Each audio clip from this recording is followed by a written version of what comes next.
viaggiatori, l'approccio è molto pop da questo punto di vista, quindi vi chiedo la prima impressione dopo aver letto la sceneggiatura, il primo click.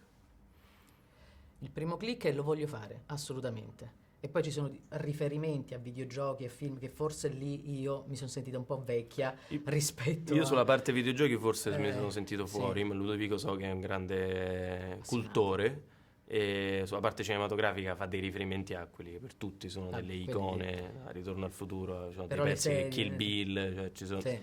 E quindi il primo click è stato che figata, voglio farlo. Il viaggio nel tempo è un pochino la rottura degli schemi e della quotidianità, qualcosa di assurdo, quindi vi chiedo quanto è importante invece rompere gli schemi al cinema.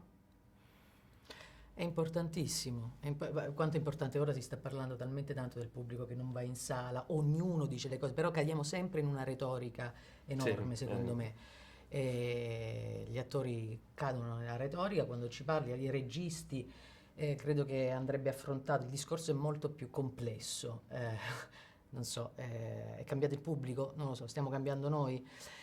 E...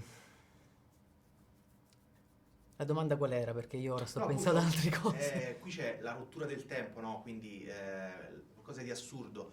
Al cinema però quanto è importante rompere gli schemi, le regole, cercare di innovarsi. Ma nella vita è importante rompere gli schemi. Certo, nell'arte gli schemi si sono rotti tantissime volte. Sperimentare è fondamentale, perché quello è il senso vero dell'arte, secondo me. Poi non lo so se porterà la gente in sala, però è una cosa che gratifica chi lo fa. Non è una domanda che si può porre chi fa un film, cioè se la gente verrà a guardarlo. No. Ludovico ha veramente voglia di raccontare una storia del genere, che è una storia di fratellanza, di elaborazione del lutto, di amicizia, ambientata in una cornice di genere, e dice io voglio raccontare questa storia nel modo in cui io credo di poterla raccontare. Poi se il pubblico lo amerà, noi abbiamo amato fare questo film, se il pubblico lo farà siamo soltanto più felici. Però è ovvio che nel momento in cui tu accetti di fare un film del genere, di genere, ti prendi questa responsabilità e ti prendi anche la parte bella però, di raccontare una storia in una maniera diversa. Ci ritroviamo nell'Italia insomma, fascista, periodo molto complicato, però era una Roma, cornice romana totalmente diversa da quella che conosciamo. Non so se avete scoperto qualcosa nella preparazione poi dei personaggi che non conoscevate e che vi ha particolarmente colpito da questo punto di vista, su Roma.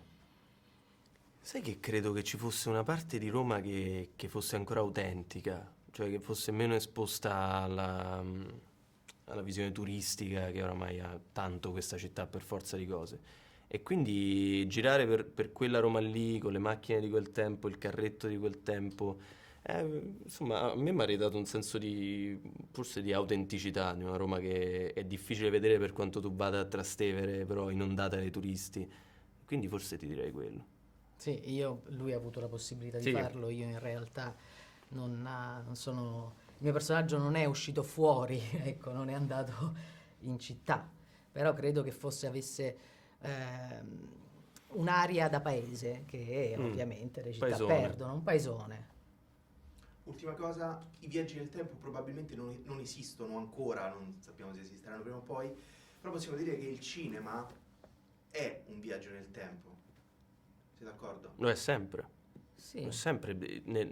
In genere un film racconta il tempo di un personaggio, no? Può essere 2 ore della storia di un personaggio, può essere un giorno, un anno, però in genere è il tempo più importante della vita di quel... Racconta il tempo umano e in genere è il tempo più importante della vita di quel personaggio, perché non racconti il momento in cui va in bagno, racconti il momento in cui sta vivendo una cosa particolare, quindi è un viaggio nel tempo estremamente importante.